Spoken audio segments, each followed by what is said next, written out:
الحمد لله رب العالمين والعاقبة للمتقين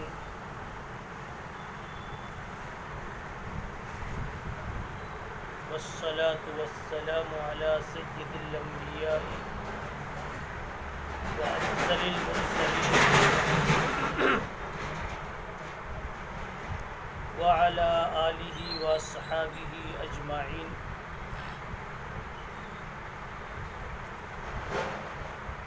أما بعد،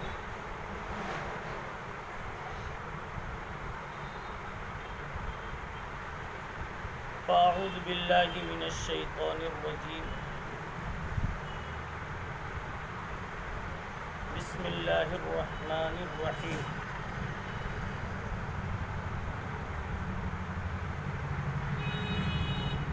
الحمد لله رب العالمين الرحمن الرحيم مالك يوم الدين. صدق اللہ مولانا العظیم.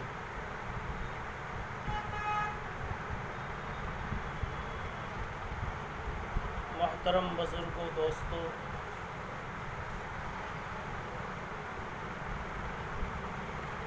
اللہ جل جلالہ و عم نوالہ کا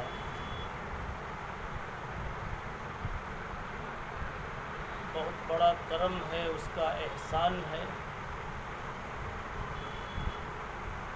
کہ اس نے دین سیکھنے سمجھنے کے لیے ہمیں ایک جگہ اکٹھا ہونے کی توفیق عطا فرمائی.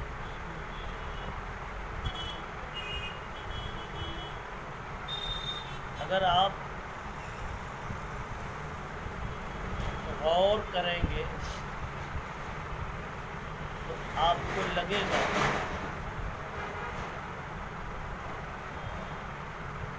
کہ آج اتنے بگڑے ہوئے ماحول میں لوگ جو اکٹھا ہو رہے ہیں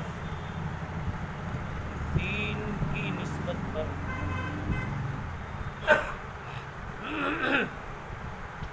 چاہے کسی بھی عنوان سے، کسی بھی ادارے سے، کسی بھی تحریک سے جڑ کر، یہ اصل میں جناب محمد رسول اللہ صلی اللہ علیہ وسلم کا معجزہ ہے.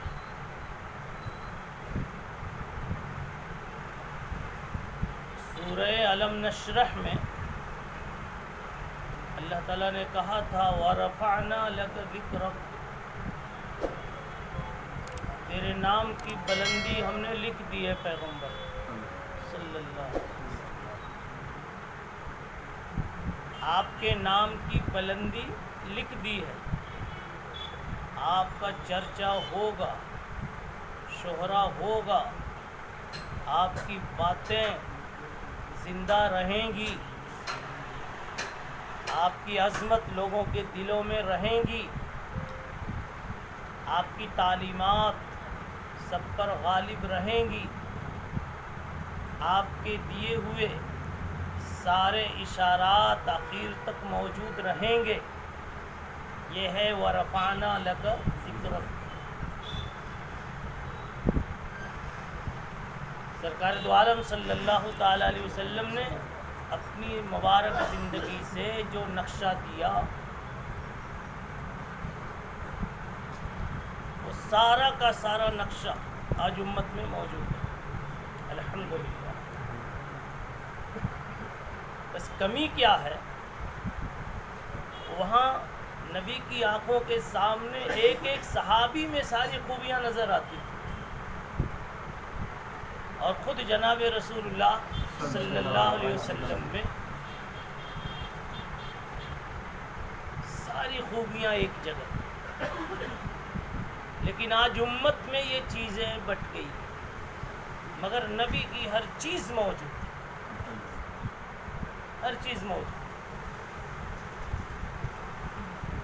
نبی کا آنسو بھی آج امت میں موجود ہے، امت میں رونے والے آج بھی موجود ہیں. ہم نہیں روتے، آپ نہیں روتے، وہ نہیں روتا، لیکن رونے والے بہت سارے موجود ہیں. اور کوئی زمانہ ایسا نہیں آئے گا جہاں رونے والے نہ رہیں. اللہ کی بارگاہ میں رونے والے رہیں گے. نبی پاک صلی اللہ علیہ وسلم کی ایک صفت مبارک دشمن کو معاف کرنا، دشمن کے ساتھ حسن سلوک کرنا. یہ خوبی بھی امت میں ہے اور امت میں رہے گی. یہ اور سی بات ہے کہ ہر ایک میں نہ رہے، کسی کسی میں تو ضرور پاؤ.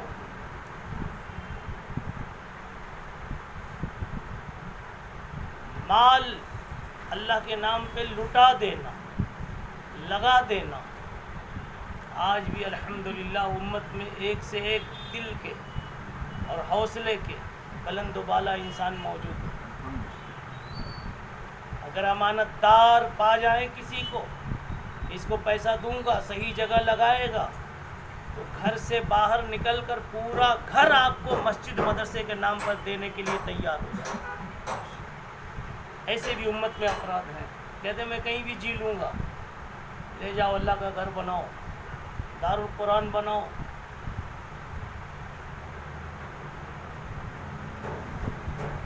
نبی پاک صلی اللہ تعالی علیہ وسلم کے اخلاق عالیہ کے مطابق جینے والے امت میں بہت سارے لوگ موجود ہیں. معلوم کیا ہوا؟ نبی پاک علیہ الصلوۃ والسلام کی ایک ایک ادا قیامت تک باقی رہے. آپ نے اذان سکھا دی، اذان چل رہی ہے، اذان میں آپ کا نام بلند ہو رہا ہے. ایک سیکنڈ بھی 24 گھنٹے میں ایک لمحہ بھی ایسا نہیں جس میں اللہ کے نبی صلی اللہ علیہ وسلم کا نام اور آپ کی دی ہوئی اذان کی آواز نہ آ رہی. ایک وقت میں کتنی مسجدوں کی اذانیں ساتھ ساتھ میں ہوتی رہتی. وَرَفَعْنَا لَكَ ذِكْرَكَ.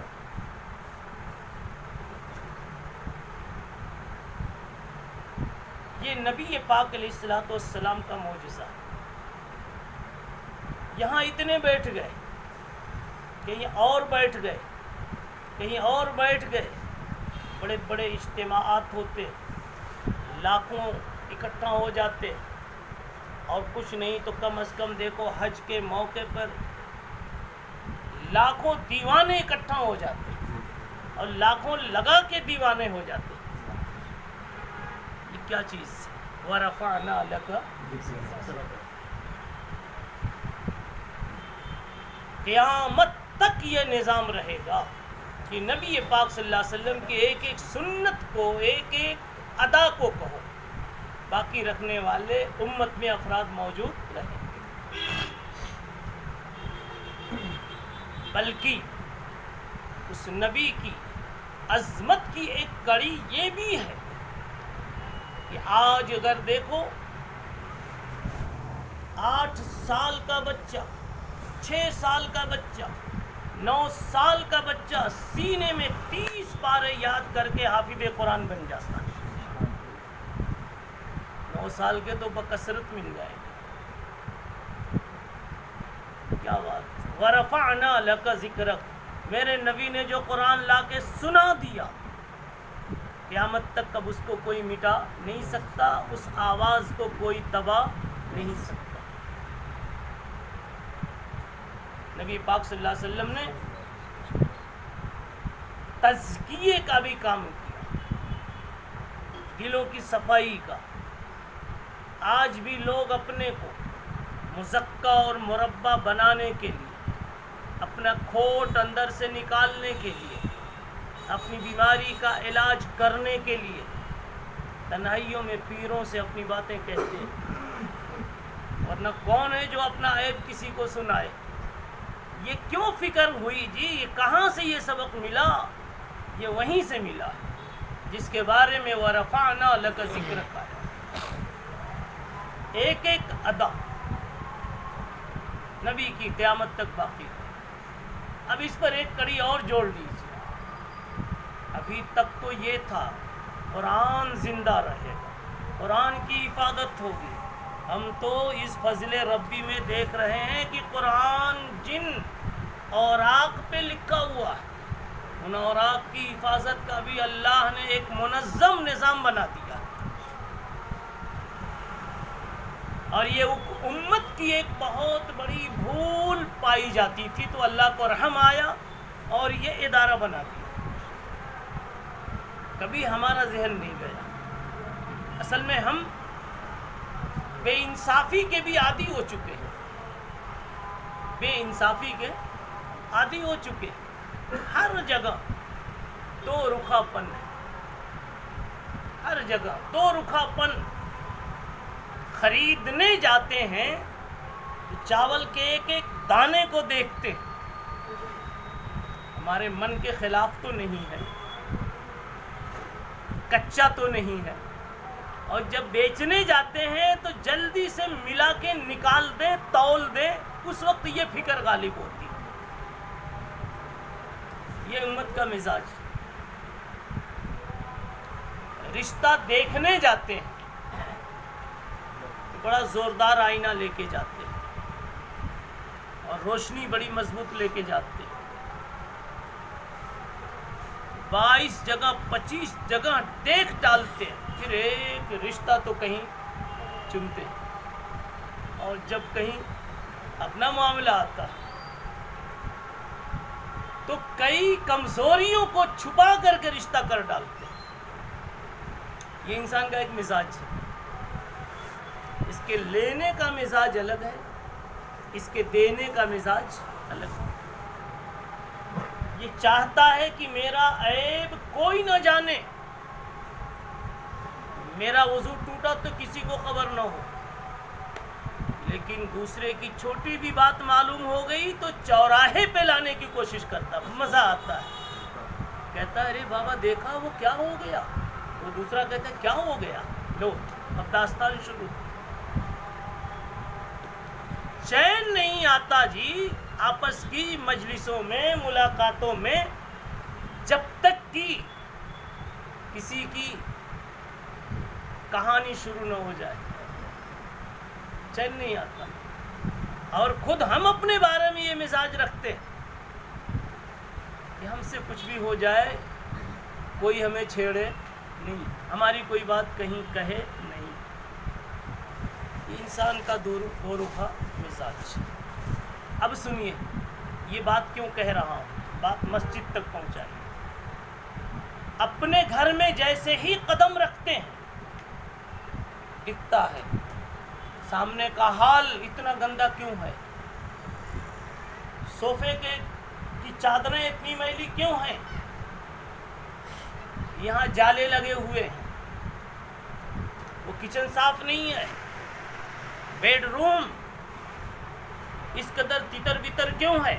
کیوں کوئی بیوی پہ گرم ہو رہا ہے تو کوئی خادم پہ گرم ہو رہا ہے، کوئی بچوں پہ گرم ہو رہا ہے. دیکھیے مزاج.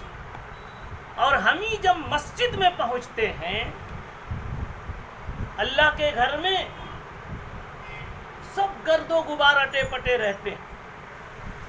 ہماری ٹوپی میں تھوڑی سی گرد لگی تو ٹینشن آ گیا، بیوی سے جھگڑا ہو گیا، اس سے کہہ کے گیا تھا نا اٹھا لینا، اٹھائی نہیں تو. اور مسجد میں دیکھا تو قرآن مجید پہ گرد مہینوں کی پڑی ہوئی. وہاں ہمارے سوچنے کا انداز بالکل جدا. خیال بھی نہیں گزرتا کہ وہ ہماری بھی ذمہ داری.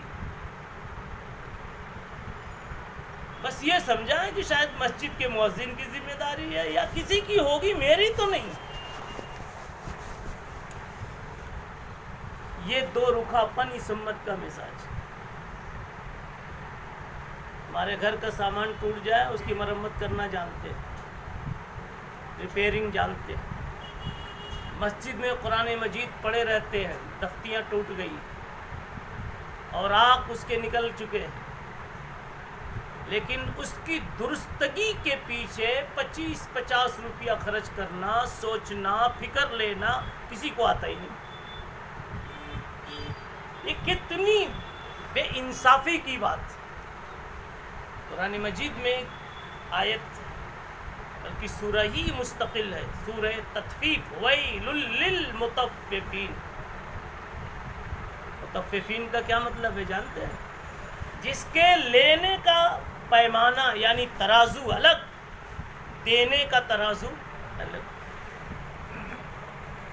بیچتا ہے، دیتا ہے 200 گرام کم ہی دے دیتا ہے، 900 گرام کو کلو بنا دیتا ہے، اور لیتا ہے تو ڈنڈی جھکا کر کے 1100 بنانے کی کوشش کرتا ہے۔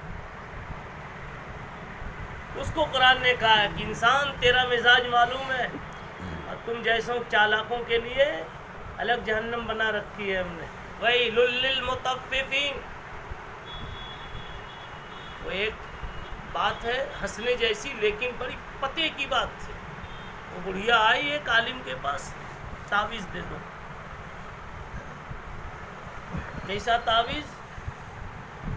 میری بیٹی جا رہی ہے سسرال، جائے تو رانی بن کر رہے، ایسا تعویذ دے دو۔ حضرت نے لکھ دیا، شاید حضرت رہے ہوں گے موڈ میں، لکھ دیا۔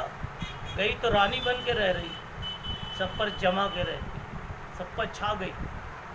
پھر آئی 6 مہینے کے بعد، ایک اور تعویذ دے دو، میری بہو آ رہی ہے، آئے تو نوکرانی بن کر رہے۔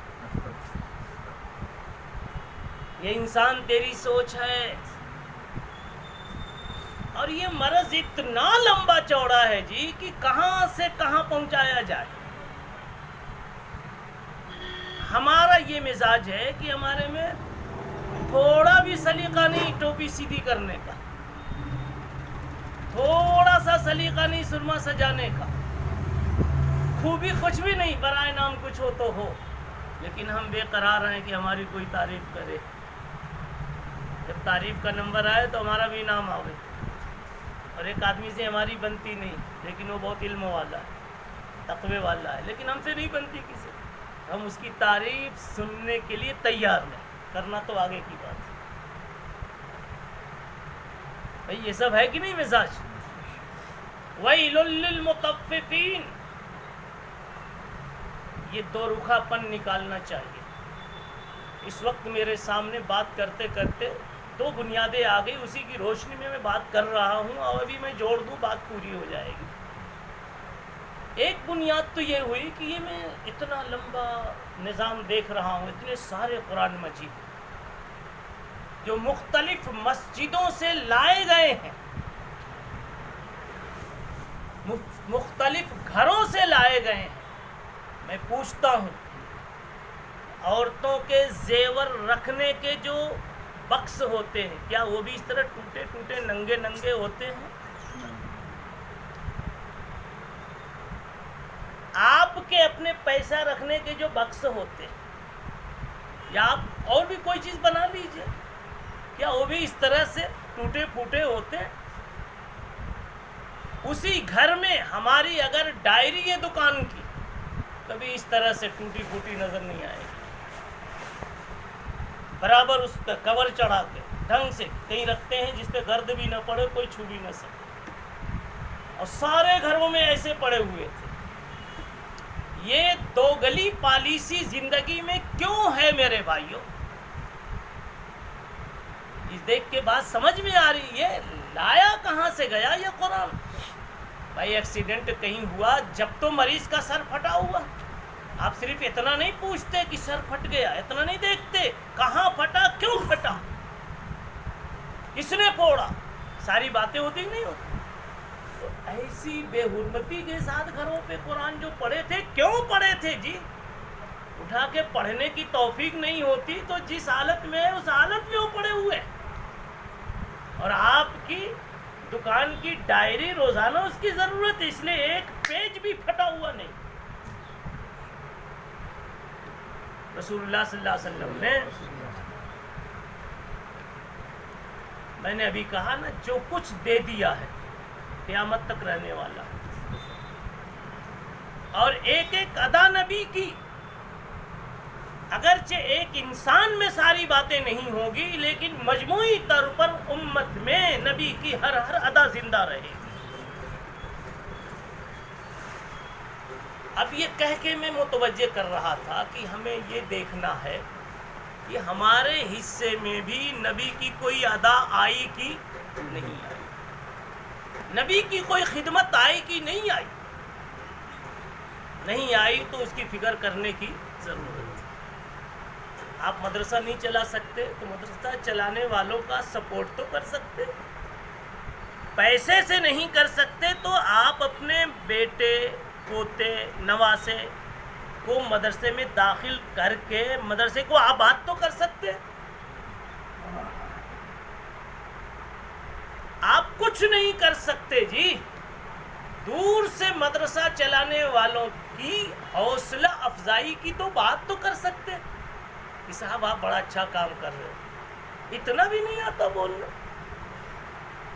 ایک بیچارہ قربانیوں کے ساتھ چل رہا ہے، اتنا بھی بولنا نہیں آتا۔ اور اگر شادی کوئی رچا لیتا ہے ڈھنگ کی، اگرچہ کی فضول خرچیاں ہو جائیں تو مبارکبادیوں کے ڈھیر لگ جاتے، آنکھ کھلے گی تو پتہ چلے گا فضول خرچی کی شادی میں مبارکبادیاں دے رہے تھے۔ اور ایک جملہ کبھی نہیں کہہ سکے تم کہ کچھ پیسے بچا کے غریبوں کے کام لگا دیے ہوتے؟ 50 لاکھ کی شادی کیوں کی تم؟ 2 لاکھ میں، 3 لاکھ میں، 5 لاکھ میں کر لیتے۔ اور ڈھونڈتے اللہ کے کچھ بندے، کچھ بندیاں، کچھ مدرسے، کچھ مسجد ہیں اس قابل جہاں کچھ میرے پیسے لگے۔ سوچنے کا رخ بدل گیا۔ بہرحال میں یہ کہہ رہا ہوں، بات یہاں سے چلی تھی کہ ہمارے سوچنے کا انداز دو رخا ہو گیا۔ ہم چاہتے ہیں کہ ہم سب کی کھولیں، ہماری کوئی نہ کھولے۔ ہم تقریر کر کے اتریں تو ہم سب کی تعریف کریں، لیکن ہم کسی کی نہ کریں، اور ہو بھی تو ہم سے اوپر کوئی نہ جائے، وغیرہ وغیرہ۔ انسان کا مزاج۔ سورہ فاتحہ کی جو میں نے پہلی آیت پڑھی تھی، الحمدللہ رب العالمین، وہ اصل میں خانقاہ پر گفتگو کرنے کے جذبے سے پڑھی تھی، لیکن اتنا وقت نہیں تھا کہ خانقاہ پر پوری بات کی جائے، لیکن یہ اس کی ایک کڑی ہے، میں بتا رہا ہوں۔ خانقاہ میں جو سب سے بڑا علاج ہوتا ہے وہ یہ کہ اپنی عملی زندگی میں، اخلاقی زندگی میں جو کیڑے لگ جاتے ہیں، کیڑوں سے زندگیاں پاک کی جاؤ، کیڑوں کی چھٹائی کی جاؤ۔ فریج میں نہیں رکھیں گے نا تو کیڑے پڑ جائیں گے، مکے کی کھجور ہو کہ مدینے کی ہو، فریج میں نہیں رکھیں گے تو کیڑے پڑ جائیں گے۔ اجوا کھجور ہو کہ کوئی اور کھجور ہو، کیڑے پڑ جائیں گے۔ ایسی کوئی کتنا بھی بڑا انسان ہو علمی لائن کا، عملی لائن کا، اگر وہ اپنے کو اصلاح کے ماحول میں نہیں رکھے گا، فریج میں نہیں رکھے گا، کیڑے پڑ جائیں گے۔ اب کتنی بھی مہنگی کھجور ہو، کیڑے اگر پڑ گئے، یہ نہیں کہا جاتا مدینے سے آئی ہے، یہ نہیں کہا جاتا کہ مکے سے آئی ہے، اور یہ نہیں کہا جاتا کہ بہت پیسہ لگا ہے۔ شریعت بھی اب کہتی ہے کیڑوں کا کھانا جائز نہیں۔ کیا بات سمجھ میں آئی؟ آپ ہیں تہجد والے، شاید نابالغ تھے جبھی سے تہجد پڑھ رہے ہیں بغیر وضو کے، ایسی بڑھا دیا میں نے، اس لیے کہ نابالغ بچہ وضو نہیں کرتا مگر ابا کو دیکھ کے نیت ماد لیتا ہے۔ نہیں دیکھتے کیا؟ آپ کا بیٹا کھڑا ہو جاتا، کیا وضو کرتا؟ نہیں کرتا۔ وہی میں کہہ رہا ہوں، کچھ ہوتے ہیں 9 سال کی عمر سے باپ کی، ماں کی نقل اتارتے اتارتے تہجد گزار ہو جاتے ہیں، لیکن وہ کسی مربی کی تربیت پسند نہیں کرتے، بلکہ میں الفاظ بدل کے بولوں، یہ تربیت کا لفظ بڑا پرانا ہو گیا۔ جو لفظ پرانا ہو جاتا نا کسی کو نہیں جچتا، معنی سمجھ بھی نہیں آتا۔ آپ کہتے ہیں میرا بیٹا بڑا خوبصورت پیدا ہوا، میں کہتا ہوں عبداللہ نام رکھ دو، آپ کہتے ہیں مولانا بڑا پرانا نام، کوئی دوسرا نام دو. میں کہتا ہوں گل فام نام رکھو. گل اب کہتے ہیں یہ ہے میرے بچے کی شان, نیا چاہیے. تربیت کا لفظ پرانا ہو گیا. تربیت میں بتا دوں اصل کیا ہے. تربیت نام ہے یا ایھا النبی لم تحرم ما احل اللہ لک. لم کیا ہے؟ یا ایھا النبی. ابھی آپ بات کھلی نہیں, ابھی کھلتی ہے, انتظار کیجیے. تربیت نام ہے عین کسی بھول پر, کسی غلطی پر انگلی رکھ کر ٹوک دیا جائے, اس کا نام تربیت ہے. اس کے لیے کوئی تیار نہیں ہے کہ مجھے کوئی ٹوکے. آپ کو اگر آج ٹوک دیا جائے, اگلی مجلس میں شاید نہیں آئیں گے, یا پیچھے کہیں لاسٹ میں آئیں گے اور جلدی سے روانہ ہو جائیں گے. یار مولانا خطرناک دکھتا ہے, اس لیے کہ میری گھنٹی بجی اور مولانا نے فوراً بول دیا. ارے بابا, آفسوں میں جاتے ہو پہلے سے فکر کر کے جاتے ہو کہ گھنٹی بند, پاسپورٹ کی آفس, صحیح ہے کہ نہیں ہے؟ ہاں. اللہ کے گھر میں, اللہ کی آفس میں بند کر کے نہیں جاتے. رکعتیں ہو رہی ہیں اور گھنٹیاں بھی بج رہی ہیں. میں نے کہا نا ویل للمطففین, دو گلے ہیں ہم, دو گلے. اب ظاہر سی بات ہے کہ اگر آپ کو تربیت چاہیے تو آپ یہ دل لے کر آئیے کہ ہمیں کوئی ٹوکے گا اور ہمیں اس سے فائدہ اٹھانا ہے. کوئی ذلیل نہیں کرتا آپ کو. اب آپ کہیں گے تنہائی میں ہم کہاں ڈھونڈیں گے؟ کس محلے میں جناب رہتے ہیں آپ؟ کس محلے میں آپ رہتے ہیں؟ میں کہاں آپ کو فون کروں گا, ڈھونڈوں گا؟ آپ کو جہاں کوئی کچھ کہہ دے. اچھا, اس میں بھی دیکھیے دوغلا پن. ڈاکٹر اور حکیم خود سے کہہ دے بیٹا تیری صحت اب پہلے جیسی نہیں رہی, فکر کرو. پہلے میں دیکھتا تھا تیری انگلی تو خون بالکل لال دکھتا تھا, ابھی تو پیلا پیلا ہے, فکر کر بیٹا. خوش ہوتے ہیں کہ ڈاکٹر صاحب نے ایک اچھی بات کہی. بھائی خوش ہوتے کہ نہیں ہوتے؟ اور اگر دین کی لائن سے کوئی بات کہہ دی جاتی ہے کہ آپ نمازی تو ہیں اگر آپ کا رکوع ٹیڑھا ہے, آپ نمازی تو ہیں لیکن آپ کی زبان ٹیڑھی ہے, آپ امام تو ہیں, مفتی تو ہیں, مقرر بھی ہیں, دوسروں کی اصلاح بھی کرتے ہیں, لیکن زندگی کا گر ابھی تک نہیں سیکھا آپ نے. حسن نہیں آیا آپ کی زندگی میں. یہ سب تو ذمہ داریاں ہیں کہ میں امام ہوں, میں مفتی ہوں, میں عالم ہوں, میں صدر ہوں, میں پرنسپل ہوں. ذمہ داری مل گئی تو سب کچھ ہو. اصل چیز ہے اندر کی تربیت, جہاں سے اعمال ابل کر آتے ہیں. اب اگر ٹوک دیا جائے آدمی پھر اگلی مجلس میں کہیں اور بیٹھے گا, یا تو بہانہ کر دے گا والدہ کی طبیعت زیادہ خراب تھی وغیرہ وغیرہ. کیا پتہ چلا؟ کوئی تربیت لینے کے لیے تیار نہیں, ٹوک کو پسند کرنے کے لیے کوئی تیار نہیں. اور میں نے اسی لیے قرآن کی آیت پڑھی, امام الانبیاء محمد الرسول اللہ صلی اللہ علیہ وسلم دنیا میں تشریف لائے تو ایسے سجے سجائے آئے تھے کہ پہلے ہی سے کبھی کوئی گرد اڑی نہیں آپ پر, گرد والی ہوا نہیں گزری آپ کے پاس سے,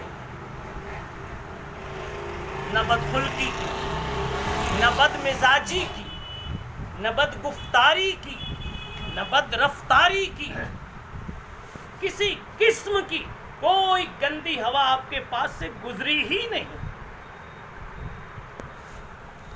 سجے سجائے اللہ کی طرف سے مربع. لیکن ایک موقع پر تھوڑی سی بھول ہوئی نبی کو فیصلہ لینے میں, تو اللہ تعالیٰ نے قرآن میں آیت اتار دیا, ٹوک دیا, یا ایھا النبی.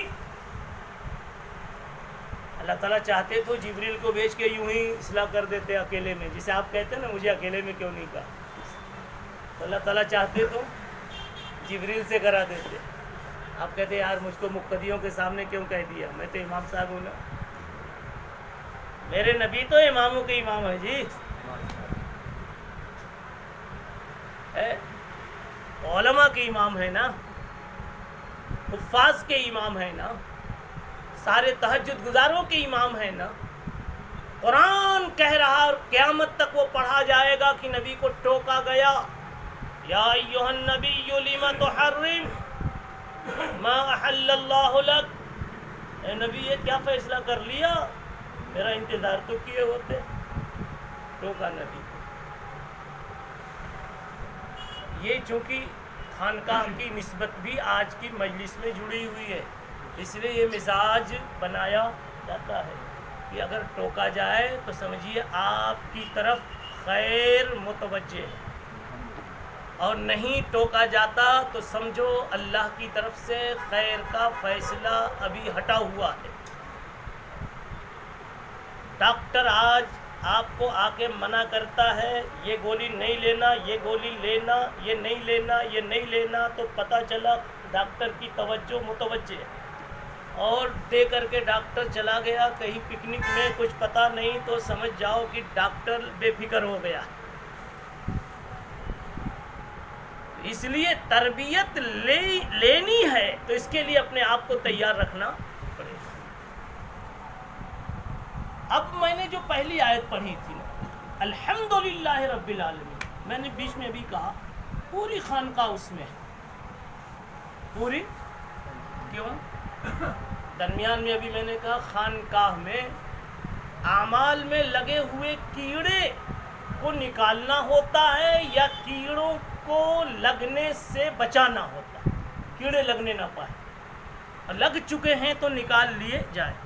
اور کیا کیڑا ہوتا ہے؟ عمل جب ہے زندگی میں تو عمل کی بڑائی آ جاتی ہے, پھر آگے بڑھ کر بے عملوں کو حقیر سمجھنا شروع کر, حتیٰ کہ اپنے اساتذہ اپنے باپ کو بھی پیچھے دیکھتے ہیں, وہ تو مجھ سے بہت پیچھے ہے. ابھی یہ بیماریاں ہوتی ہیں جب کچھ عمل کی توفیق ہوتی ہے, اور جب ہنر ملتے ہیں, جب عمل ملتے, جب جو ہے علم ملتا ہے, جب مقبولیت ملتی ہے. خاص طور پہ یہ آخری لفظ, قابلیت میں تو کم, مقبولیت میں تو بڑائی کا آنا, عجب کا آنا لازمی ہے. میں اگر کچھ نہیں ہوتا تو اتنے لوگ میرے دیوانے کیوں ہوتے؟ یہ مقبولیت. قابلیت میں تو دوسرے نمبر پر گھن لگتا ہے, مقبولیت میں ہوتے ہی اتنے مسافر ہو رہے ہیں. اور آدمی کو اسی بستی میں سفر کرنے میں مزہ آتا ہے جہاں مسافروں کی قطار بولو لمبی ہو. جی اس سب کا علاج الحمدللہ رب العالمین پہلی آیت میں اللہ نے کر دیا. کھولو قرآن, کھولو قرآن, دیکھو کیا ہے, الحمدللہ. کیا کمال تمہیں آ گیا, 2 رکعت پڑھانے کے قابل ہو گئے, اور 2 اچھے بولنے کے قابل ہو گئے, اور 2 رکعت کے لیے کھڑے ہونے کے قابل ہو گئے. کہتے ہو میں, ارے سارا حسن اللہ کا ہے, الحمد. اللہ اگر توفیق نہ دے انسان کے بس کی بات نہیں, توفیق دے کر کے بھی اگر تقدیر ساتھ نہ دے تو سانس نکلنے سے پہلے بھی انسان مرتد ہو جاتا ہے. مدینے میں رہنے والا لاسٹ میں بے چین ہوتا ہے مجھے امریکہ پہنچایا جائے. جیسے ہی امریکہ میں وہ پہنچتا ہے دواخانے میں, وہاں روح نکلتی ہے. کیا خراب تقدیر تھی. اچھی تقدیر ہوتی تو اللہ تعالیٰ اس کو وہیں روک دیتے. مدینے کی موت آتی. تقدیر سے بہت ڈرنا چاہیے. یہ سب ہے, سارا نظام کہاں سے, اوپر سے. اسی لیے پہلا سبق قرآن کھولو تو کیا ہے, الحمدللہ. سارا کمال مانو, یقین کرو اللہ کا. اور یہ بات آئے گی کیسے, بسم اللہ کی برکت سے. اس سے پہلے کیا ہے, بسم اللہ. جھکو اللہ کے سامنے اور کہو کہ اللہ سے جب تک جڑوں گا نہیں میں کچھ نہیں ہو سکتا. یعنی مجھے جو ملا ہے, بولنا آیا, مجھے سمجھنا آیا, مجھے مسکرانا آیا, مجھے ماں باپ کی خدمت کرنے کا سلیقہ آیا، جو آیا تو وہیں سے آیا، یہ ہے بسم اللہ۔ اور اس میں یہ بھی سبق ہے، اللہ کی نسبت پر کہیں تھپڑ لگے تو کھا لو، بسم اللہ، بسم اللہ، جھک جاؤ اللہ کے نام پہ۔ اللہ کے نام پہ کہیں قربانی مانگی جائے، ہیں اپنی جگہ کے مقتدا، پیشوا، امام، لیکن پیدل چلایا جائے تو چل لو، یہ مت کہو کہ میں نہیں چلتا۔ آپ ہیں سیٹھ جی، لیکن آپ کو غریبوں کی لائن میں چلایا جائے، بیٹھا کے کھلایا جائے تو کھا لو، شادی والے پہ ناراض نہیں ہونا۔ اتنا اگر کچھ سیکھا ہے تو آپ سمجھو خانقاہ سے کچھ ملا، مٹا دے اپنی ہستی کو اگر کچھ مرتبہ چاہے۔ بس میرا وقت پورا ہو گیا، مجھے چونکہ ابھی سفر ہے۔ علامہ سید سلیمان ندوی رحمۃ اللہ علیہ اپنے وقت کے منفرد عالم تھے۔ چند لوگ ہوتے ہیں اپنے زمانے میں کہ کہا جا سکتا ہے کہ ان کے جیسا کوئی نہیں، انگلیوں پر گنے جائیں۔ جیسے آج میں کہہ سکتا ہوں مفتی تقی عثمانی جیسا جامع علامہ کوئی نہیں۔ کسی لائن میں کوئی ہو تو ہو الگ الگ، لیکن ساری باتیں ایک انسان میں، خانقاہ کی بھی، تحقیق کی بھی، تبلیغ کی بھی، تقریر کی بھی، تصنیف کی بھی، عربی کی بھی، انگلش کی بھی، اردو کی بھی، فارسی کی بھی، ساری خوبیوں کا جامع ایک انسان۔ کون؟ مفتی تقی عثمانی، اللہ انہیں بہت دیر تک باقی جی۔ تو اس طرح سے کوئی ایک مل جاتا ہے۔ علامہ سید سلیمان ندوی رحمۃ اللہ علیہ بھی اسی قسم کی شخصیتوں میں سے تھے، جیسے انور شاہ کشمیری اپنے زمانے کے۔ لیکن انہوں نے اخیر میں دیکھا کہ میرا چرچا تو بے شمار ہو گیا، لیکن میرے میں کچھ کمزوریاں ہیں جو میں ہی جانتا ہوں۔ تو ڈھونڈا اپنے زمانے کے کسی مصلح کو، تو نظر پڑی مولانا اشرف علی تھانوی پر۔ اتنا بڑا علامہ کہ ان کے طبقے کے لوگ مولانا تھانوی سے بڑا ان کو کہتے تھے، مگر آئے، بس میں بات ختم ہی کر رہا ہوں، آئے تو کیا کہتے ہوئے آئے، وہ ہم اور آپ کہتے ہوئے جائیں یہاں سے۔ آئے تو دروازے پر کہتے ہیں حضرت مٹا دیجئے میں مٹنے ہی کو آیا۔ لوگوں نے تو بہت اٹھایا، بہت اڑایا، بہت اونچا لکھ دیا، الفاظ ختم ہو گئے، اور میری شخصیت کے بارے میں وہ کہنے لگے بھی اور کہنے کا جی چاہتا، اور تھے بھی قابل، اس میں شبہ نہیں، قابلیت میں شبہ نہیں ہے۔ کون؟ علامہ سید سلیمان ندوی رحمہ۔ مگر کہنے لگے، دل میں جو خیالات کچھ میرے آتے ہیں، کیا آتے ہوں گے؟ یہی آتے ہوں گے کہ میں سب سے بڑا ہوں۔ وہ چاہتے تھے کہ خیال یہ پیدا ہو کہ میں جیسا کچھ بھی ہوں، پتہ نہیں کہ وہاں کیسا ہوں۔ اسی لیے وہ یہ بھی کہتے تھے ہم ایسے رہے یا کہ ویسے رہے، وہاں دیکھنا ہے کہ کیسے رہے۔ تو تھانوی کے پاس آئے تو کیا کہا؟ مٹا دیجئے میں مٹنے ہی کو آیا ہوں، نہیں کچھ اور خواہش آپ کے در پہ میں لایا ہوں۔ اور وہ وہی سوچے گا جس کو ہر وقت خدا یاد رہے گا۔ خدا کو یاد ہمیشہ رکھنے کے لیے ذکر اللہ کی مجلسیں لگائی جاتی ہیں، بیٹھ کر کے اللہ اللہ اتنی مرتبہ کہو، لیکن اب وقت ختم ہو گیا۔ اب آپ لوگ ذکر کی مجلس کر لیجئے گا، ہم کو چونکہ ابھی فوراً نکلنا ہے۔ اللہ تعالیٰ ہمارے مل بیٹھنے کو قبول کرے۔ ٹھیک ہے، چلیے جی 2-4 منٹ میں تھوڑا سا ذکر کر لیتے جس سے یہ سیکھنا ہو جائے۔ اور یاد رکھیے کہ یہ ضروری نہیں کہ مجلس لگے جب ہی کریں، آپ اپنی دکان میں بیٹھے ہیں جب تک کوئی گراہک نہیں آیا، آپ کی زبان چالو رہے، لا الہ الا اللہ، لا الہ الا اللہ، اللہ اللہ اللہ اللہ اللہ اللہ۔ جی اب اگر اگلی مجلس سے ملاقات ہوئی تو ان اذکار کی ترتیب کے اوپر اگر کوئی ساتھی یاد دلا دیں تو گفتگو کی جائے گی انشاءاللہ۔ بس تھوڑا سا کر ہی لیجئے ابھی جی، 2-3 منٹ سے پڑھیں۔ لا الہ الا اللہ محمد رسول اللہ